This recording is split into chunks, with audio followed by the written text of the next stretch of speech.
नमस्ते सर। नमस्ते। आज नई मुंबई वेलफेयर फाउंडेशन और अपोलो हॉस्पिटल नई मुंबई के माध्यम से कैंसर बीमारी की जन जागृति के प्रोग्राम का आयोजन किया है। इस कार्यक्रम में मैं गणेश पाटिल, नई मुंबई वेलफेयर फाउंडेशन संस्थापक अध्यक्ष, और हमारे बीच आज अपोलो हॉस्पिटल के और नई मुंबई के शहर के जाने माने doctor Shishir Shetty sir, professor and head endocrinology services, breast thoracic and GI services, Apollo hospital और नई मुंबई इस प्रोग्राम के फाउंडेशन की ओर से समस्त भारत की जनता की ओर से कैंसर बीमारी के बारे में कुछ सवाल करने जा रहे हैं। सर, आपसे पहला सवाल है, कैंसर बीमारी क्या है, इसका फैलाव कैसे होता है? जब हम लोग कैंसर के बारे में बोलते हैं तो शायद बहुत इंफॉर्मेशन है कैंसर के बारे में। बेसिकली कैंसर क्यों होता है आज तक किसी को समझा नहीं। हालांकि बहुत जन को ये पता है कि कैंसर एक ऐसा बीमारी है जो जानलेवा हो सकता है। सबसे इम्पोर्टेंट ये है कि बहुत सारे कॉजेस है, टोबैको है, अल्कोहल है, बैड हैबिट्स है, इन्फेक्शंस है, बहुत सारे टाइप के कैंसर्स हैं। बट सबसे इम्पोर्टेंट है कि जब एक अनकंट्रोल्ड ग्रोथ होता है सेल और वो मल्टीप्लाई होते जाते हैं विदाउट बॉडी का कंट्रोल होते हुए, और वो दूसरी जगह स्प्रेड करके प्रॉब्लम दे सकते हैं, इसको कैंसर बोलते हैं। कैंसर के लिए बहुत सारे जगह का कैंसर हो सकता है। बेसिकली दो टाइप के कैंसर होते हैं, एक ब्लड कैंसर और एक सॉलिड ट्यूमर होता है। Solid tumour cancer, solid tumour मतलब breast cancer, brain cancer, lung cancer, stomach cancer, colon cancer, ये सब सॉलिड ट्यूमर है। और जो ब्लड कैंसर का ग्रोथ होता है उसको लिम्फोमा, ल्यूकीमिया होने तो ऐसे डिफरेंट टाइप्स ऑफ कैंसर। इनकी कैंसर की स्टेज कितनी है सर? तो ब्रॉडली डिफाइंड, जब मैं बोल रहा हूँ कि शरीर में जितना भाग है उतना कैंसर हो सकता है, बट स्टेज जनरली 4 स्टेज के होते हैं। स्टेज 1 और स्टेज 2 हम लोग क्यूरेबल का बात करते हैं। स्टेज 3 में कंट्रोल कर सकते हैं, क्योर का गारंटी रहता है। और स्टेज 4 जब बीमारी फैल जाता है तभी कोशिश रहती है कि कितने ज़्यादा उनको बचा सकते हैं। तो जब 4 स्टेज हम लोग बोलते हैं, जैसे स्टेज ब्रेस्ट कैंसर अगर एग्जाम्पल दो, तो स्टेज 1 मतलब छोटा सा ट्यूमर ब्रेस्ट के अंदर। स्टेज 2 है जो थोड़ा बड़ा हो गया है और थोड़ा लोकली इन्वॉल्व हो गया। स्टेज 3 होता है जब छाती का पूरा इन्वॉल्व हो गया। और स्टेज 4 जब बीमारी लंग्स, हड्डी और इधर गया है। वैसे ही हर एक ट्यूमर और हर एक कैंसर में डिफरेंट टाइप्स में रहते हैं। बट एक सबसे इम्पोर्टेंट है कि जब हम लोग बोलते हैं कि कैंसर क्योरेबल है, तभी we are telling that it is stage 1 and stage 2 cancers. And इसके लिए अर्ली डिटेक्शन पे हम लोग बहुत इम्पोर्टेंस देते हैं। शरीर में गांठ आने से हर गांठ की बायोप्सी करना जरूरी है। जब भी मैं एक कैंसर के बारे में बात करता हूँ तो नॉर्मली बहुत सारे लोग मेरे ओपीडी में आते हैं कि मुझे इधर एक गांठ है, इधर है, इधर एक गांठ है। और अगर हर एक आदमी अपना बॉडी को बराबर से एग्जामिन करे तो कहीं ना कहीं किधर ना किधर गांठ मिलेगा। 95% ऑफ द टाइम वो गांठ कैंसर रहता नहीं है। तो अगर कोई मेरे को बताए कि इधर गांठ है, उधर गांठ है, ठीक है, बहुत सारे। इसका मतलब ये नहीं कि हर एक चीज को बायोप्सी करना चाहिए, हर एक चीज को निकालना चाहिए, नहीं। वो गांठ जो आपने डिटेक्ट किया है एंड बढ़ रहा है साइज में, या उसमें से ब्लीडिंग हो रहा है, जैसा मुंह में अगर एक छाला है जो दवाई देने से भी ठीक नहीं हुआ और थोड़े टाइम के बाद पेन होने लगा या ब्लीडिंग होने लगा, दैट मीन्स वो कैंसर हो सकता है। ब्रेस्ट का गांठ जो इतना छोटा सा था अब इतना बड़ा हो गया है, तो प्रॉब्लम हो सकता है। इसके लिए हर एक गांठ नहीं, लेकिन जो गांठ बड़ा हो रहा है और आपको लगता है कि बड़ा हो रहा है और प्रॉब्लम दे सकता है, तभी इमीडिएटली आप चेकअप करना चाहिए। नॉट ओनली गांठ, आपके अभी फेस पे किसको ब्लैक कलर का ब्यूटी स्पॉट रहता है, बॉडी पे बहुत सारा रहता है, इवन वो अगर नॉर्मल है ठीक है, अगर वो बढ़ रहा है साइज में, या उसमें समझो बाल आ रहा है, या उसमें अल्सर हो रहे हैं या ब्लीडिंग हो रहे हैं, तो इमीडिएटली चेकअप करना चाहिए, वो जानलेवा हो सकता है। वैसा है कैंसर का गांठ। कीमो और रेडिएशन का पेशेंट पर क्या असर होता है? इसे देने से बीमारी जड़ से कब खत्म होती है क्या? देखिए, कोई भी कैंसर ट्रीटमेंट में खाली सर्जरी नहीं होता है या खाली कीमो नहीं, डिफरेंट डिफरेंट टाइप्स के ट्रीटमेंट होता है। एंड हम लोग जब डिसाइड करते हैं तो हम लोग पहले ये सोचते हैं कि सबसे अच्छा ट्रीटमेंट कौन सा होएगा कोई भी डिजीज के लिए, कौन से स्टेज के लिए। तो ट्रीटमेंट में surgery, chemotherapy, radiotherapy, hormonal therapy, immunotherapy, ऐसे वेगले वेगले टाइप्स के ट्रीटमेंट्स अवेलेबल है।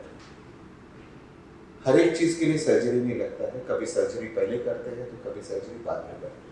पहले कीमोथेरेपी देते हैं, बाद में सर्जरी करते हैं। समझो एक नॉर्मल केस में अगर छोटा सा ट्यूमर है, समझो एक हेड एंड नेक कैंसर, तो हम लोग प्रेफरेबल करते हैं सर्जरी करने। 2 सेंटीमीटर का गांठ है, 3 सेंटीमीटर का, पहले ऑपरेशन करते हैं। ऑपरेशन होने के बाद हम लोग रिपोर्ट्स देख के ये डिसाइड करते हैं कि पेशेंट को रेडिएशन लगेगा कि नहीं लगेगा, और अगर रेडिएशन लगेगा तो रेडिएशन के साथ थोड़ा सा कीमो देना है कि नहीं। ओके, तो ये हम लोग इसके लिए, क्योंकि क्योर के लिए हम लोग ट्राई करते हैं। कभी कभी डिजीज बहुत बड़ा हुआ रहता है तो ऑपरेशन नहीं कर सकते, तो हम लोग कीमोथेरेपी देते हैं डिजीज को कम करने के लिए, ताकि हम लोग डिजीज को कम करने के बाद उसको ऑपरेशन कर सकते। कभी कभी कुछ भी नहीं कर सकते तो खाली रेडिएशन भी दे देते, बोलते दर्द हो रहा है, ये हो रहा है। तो डिफरेंट डिफरेंट टाइप्स है। तो एम एक ही रहता है कि टू ऑफर क्योर। एम हमेशा हमारा ये रहता है कि पेशेंट को क्योर कैसे बेस्ट ऑफर कर सके। 1 सेकेंड, सबसे अच्छा ट्रीटमेंट कौन सा रहेगा वो हम लोग जॉइंट क्लिनिक में हम लोग डिसाइड करेंगे। शरीर में कैंसर होने के कौन सी ऐसी स्टेज और कौन से ऐसा डिजीज है कैंसर की जो ठीक होती है और जो कौन सी ऐसी डिजीज है वो ठीक नहीं होती? कैंसर, कोई भी कैंसर हो, अगर स्टेज 1 और स्टेज 2 में है, अगर ट्रीटमेंट अच्छा हो और रिकवर अच्छा हो जाए तो क्योरेबल रहता है बहुत से। समझो अभी गांठ का कैंसर, ब्लड कैंसर, ये कौन तो सा ऐसा जो ठीक नहीं हो गया? सभी टाइप के कैंसर ठीक होते हैं, सभी टाइप का कैंसर ठीक हो सकते हैं, लेकिन अर्ली डिटेक्शन चाहिए। अगर वो स्प्रेड हुआ रहता है तो फिर पॉसिबल नहीं। आजकल एक ज़माना था जब ब्रेस्ट कैंसर हम लोग ट्रीटमेंट करते थे तो हमारा सर्वाइवल होने का 40%, 50%। आज के डेट में हमारा 95, 98, 100% ट्रीटमेंट हो गया। तो ये टाइम चेंज हो गया है, वक्त चेंज हो गया है, सर्जरी चेंज हो गया है, कीमोथेरेपी चेंज हो गया है, डिलीवरी ऑफ रेडिएशन चेंज हो गया है। इसके लिए रिजल्ट्स जो आ रहे हैं अभी, it is much much better. ऐसी बीमारी, ये जो बीमारी है कैंसर की 5 साल तक चलती है ऐसा माना जाता है? नहीं, ऐसा नहीं। समझो मैंने एक स्टेज 1 या स्टेज 2 ब्रेस्ट कैंसर ऑपरेट किया या कोलॉन कैंसर ऑपरेट किया मैंने, आंतड़ी का कैंसर, तो नॉर्मली हम लोग जब स्टैटिस्टिक्स लेते हैं तो हम लोग मिनिमम 5 इयर्स फॉलो अप करते हैं पेशेंट, एंड 5 साल में अगर वापस नहीं आया तो we usually tell them to come once a year to us for 10 years. And 5 years 10 years हम लोग सर्वाइवल रेट बताते हैं कि ये स्टेज का बीमारी 5, मतलब हमारे पास अगर एक, मैंने अपने करियर में बहुत सारे पेशेंट्स ऑपरेट किए, मे बी 8,000 के ऊपर 9,000 के ऊपर सर्जरीज किए हमने, तो हम लोग ये देखते हैं कि 5 साल में कितने पेशेंट जिंदा हैं। देखिए, इससे हमको समझ में आता है कि हेड एंड नेक कैंसर या ब्रेस्ट कैंसर या कोलॉन कैंसर। सर ये जो बीमारी है 5 साल तक ही चलती है क्या? तो जनरली कैंसर का जो ट्रीटमेंट है तो हम लोग मिनिमम 5 इयर्स या 10 इयर्स हम लोग फॉलो अप पे रखते हैं, ताकि हम लोग ये देख सकते हैं कि ये कैंसर रिकवर हो रहा है कि नहीं। एंड कोई भी डेटा कैंसर का आपको 5 इयर्स सर्वाइवल डेटा बोलता है। तो ब्रेस्ट कैंसर में हम लोग बोलते हैं कि 5 इयर्स सर्वाइवल इज 95% स्टेज 1। इसका मतलब of the 100 patients 95 are cure. तो वैसे टाइप का 5 ईयर और 10 ईयर डेटा हम लोग दिखाते हैं। सर इस बीमारी में ऐसी कोई दवाई है या कोई वैक्सीन नहीं आ सकती क्या, जिससे नॉर्मल ऑपरेशन होने के बाद आदमी घर पे जाने के बाद ठीक होता है? ऐसा कुछ ऐसा हो नहीं सकता क्या? सो कश्मीर से लेकर कन्याकुमारी तक अगर आप घूमोगे यार, राइट टू लेफ्ट किधर भी जाओगे, हर एक कॉर्नर पे आपको क्योर वाला आदमी मिलेगा। बाबा मिलेंगे, आयुर्वेद वाले मिलेंगे, बहुत जन मिलेंगे जो आपको क्योर प्रॉमिस करते हैं। हिमालय के घाट में मिलेंगे, सब जगह मिलेंगे, डोंबिवली में भी मिलेंगे, जोपड़पट्टी में मिलेंगे, सब लोग क्योर प्रॉमिस करते हैं और 99% फ्रॉड रहता है। ऐसा कोई भी दुनिया में दवाई नहीं है जो एक गोली लेने से क्योर हो जाए, ऐसा इम्पॉसिबल है। नंबर वन, जो भी क्लेम करते हैं ये बस सिर्फ पैसा बनाने के चक्कर में है, नहीं, ये फ्रॉड है, फ्रॉड है। लोगों को इजी अपॉर्चुनिटी चाहिए, इजी रास्ता चाहिए जो आराम से हो सकता है। इसके लिए people try and go into, और एक तरह का इंडिया में थोड़ा अजीब सा विश्वास है लोगों को कि डॉक्टर लोग बराबर नहीं करते और बाकी लोग ठीक करते हैं। बाय द टाइम हमारे पास आते हैं सब बहुत लेट हो जाता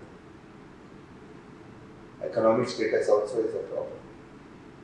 सो एक ही चीज़ के लिए अभी सर्विक्स कैंसर, मतलब यूट्रस या गर्भ का जो कैंसर रहता है, सर्विक्स का एरिया, वो नहीं होने के लिए एक वैक्सीन आया है जो 9 साल या 9 से 16 साल की उम्र के छोटे लोग इंजेक्शन देते हैं, एंड उस वैक्सीन से एक पोटेंशियल कैंसर प्रिवेंट हो सकता है, क्योर नहीं, प्रिवेंट हो सकता है। तो अगर कोई मेरे को बताता है कि योगा से कोई क्योर होता है, नहीं। Yoga, exercise, meditation, healthy eating, ये सब माध्यम है जिससे आप बीमारी से बच सकते हैं। कोई भी बीमारी, कैंसर ऑल्सो, जिसमें आपको बीमारी नहीं हो सकता। परंतु अगर कोई आदमी इन स्पाइट ऑफ दिस अगर उसको होता है, उसका क्योर होने का चांसेस ज़्यादा रहता है, क्योंकि उसका बॉडी फिट रहता है। कोई भी ट्रीटमेंट लेने के लिए बॉडी फिट रहता है, एंड जब बॉडी फिट रहता है तो ऑटोमेटिकली क्योर के चांसेस भी ज़्यादा रहते हैं। हाँ, जब क्योर के चांसेस अच्छे रहते हैं, सो बॉडी फिट होना बहुत इम्पोर्टेंट है। सो होल कॉन्सेप्ट, और ऐसा कोई भी दवाई नहीं है जो 1-2 गोली दे देगा ठीक हो गया, नहीं, पॉसिबल है, वो तो झूठ बोलते हैं। सर, घर में किसी को कैंसर हो तो उसका ब्लड रिलेशन में किसी को वो हो सकता है क्या? देखो, ये बहुत कॉमन अंधविश्वास है या अफवाह है जिसकी वजह से बहुत प्रॉब्लम होती है। One of the first questions, एक कॉमन क्वेश्चन ये है कि हम लोग एक ही थाली में अगर खाना खाते हैं तो कैंसर दूसरे को होता है। तो प्लीज़ अंडरस्टैंड, कैंसर कॉन्टेजियस नहीं है। मतलब मैं आपके साथ बैठा हूँ और तो मुझे कैंसर है तो आपको नहीं होगा। ओके, कैंसर एक दूसरे को ऐसा पसरता नहीं है। तो एक ही घर में ऐसा एक दूसरे को पसरेगा नहीं, या ट्रेन में जाओ इधर जाओ, नहीं। कैंसर जेनेटिक हो सकता है, but of all the causes only 5% genetic है। लेकिन वो जेनेटिक होने के लिए हमको प्रॉपर हिस्ट्री लेना पड़ता है डिटेक्ट करने के लिए कि ये जेनेटिक है, but otherwise most of the time नहीं होता है। हो सकता है लेकिन परसेंटेज बहुत कम है। सर, आपसे लास्ट प्रश्न है, महिलाओं में ब्रेस्ट कैंसर का फैलाव ज़्यादा, इसका कारण क्या है? देखिए, इंडिया में 2 टाइप के कैंसर बहुत कॉमन है इंडिया का देखा जाए तो। एक है सर्विक्स कैंसर, सेकंड है जो यूट्रस का कैंसर के बाद यूट्रस का, एंड सेकंड ब्रेस्ट कैंसर। अगर आप सर्विक्स कैंसर के लिए आपके पास आजकल वैक्सीन है, हेल्दी लाइफस्टाइल है, सेफ सेक्सुअल प्रैक्टिसेस है, जिसके वजह से incidence of cervix cancer actually India में कम हो गया, 20% कम हो गया। बट ब्रेस्ट कैंसर का क्या है ना, ब्रेस्ट कैंसर अर्बनाइजेशन का प्रॉब्लम है। अर्बनाइजेशन का भी इतना मतलब गांव से अगर शहर आते हो और शहर का लाइफस्टाइल है बेसिकली अमेरिकन लाइफस्टाइल है, तो आपको कैंसर होने का चांसेस ज़्यादा है। Fast food, junk, cold drink, soft teas, मैदा, शुगर, अल्कोहल, स्मोकिंग, ये अर्बन लाइफस्टाइल होते हैं। एंड ये अर्बन लाइफस्टाइल की वजह से आज प्रॉब्लम हो रहा है and the number of breast cancer cases increase, इतना इंक्रीज हो रहा है कि हम लोग बहुत ज़्यादा, मतलब every day I see one new breast cancer, इतना इंक्रीज हो रहा है। मैंने सुना है सर, क्या जब भी कोई फीमेल को, महिला को जो कैंसर होता है, ब्रेस्ट कैंसर, तो जब भी डॉक्टर के पास जाने के बाद वो अपनी लड़की लोग को बुला के बोलते हैं कि आपको कोई भी समझो सिम्टम्स या कोई गांठ दिखे तो हमें उसका जांच करें। देखो जनरली एक कंसेप्ट है कि सेल्फ ब्रेस्ट एग्जामिनेशन हर एक लेडी को करना चाहिए। जब सेल्फ ब्रेस्ट एग्जामिनेशन कोई करता है तो उसमें छोटे छोटे गांठ जो नॉर्मली डॉक्टर को भी समझेगा नहीं, वो भी समझ में आता है, क्योंकि आपका खुद का बॉडी है तो ऑटोमेटिकली आपको डिटेक्शन रेट ज़्यादा है। आप इंटरनेट में आराम से देख ले सकते हैं कि सेल्फ ब्रेस्ट एग्जामिनेशन कैसे करना है। महीने में एक बार करना पड़ता है, 15-20 मिनट अपने आप को दीजिए, आपका ब्रेस्ट कैंसर बहुत जल्दी डिटेक्ट हो जाएगा। हर एक ब्रेस्ट का गांठ कैंसर नहीं होता है, और यंग लड़की लोग में ब्रेस्ट में गांठ होना कॉमन है, बहुत कॉमन है। हर एक के लिए ऑपरेशन नहीं लगता है और कैंसर नहीं होता है, तो सब लोग डर जाते हैं कि ये ब्रेस्ट में गांठ है, कैंसर हो गया, बट ऐसा कुछ भी नहीं। ठीक है sir, thank you sir, thank you so much. कीमती वक्त अपने दिया और जनता को भी मालूम पड़ा कि कैंसर के बारे में जन जागृति आपसे मालूम पड़ी, और अपोलो हॉस्पिटल का धन्यवाद करता हूँ कि इन्होंने जो हम लोग कीमती समय दिया। और नई मुंबई वेलफेयर फाउंडेशन की तरफ से मैं गणेश पाटिल ये सेशन यहाँ पे खत्म करता हूँ सर। थैंक्स। Thank you.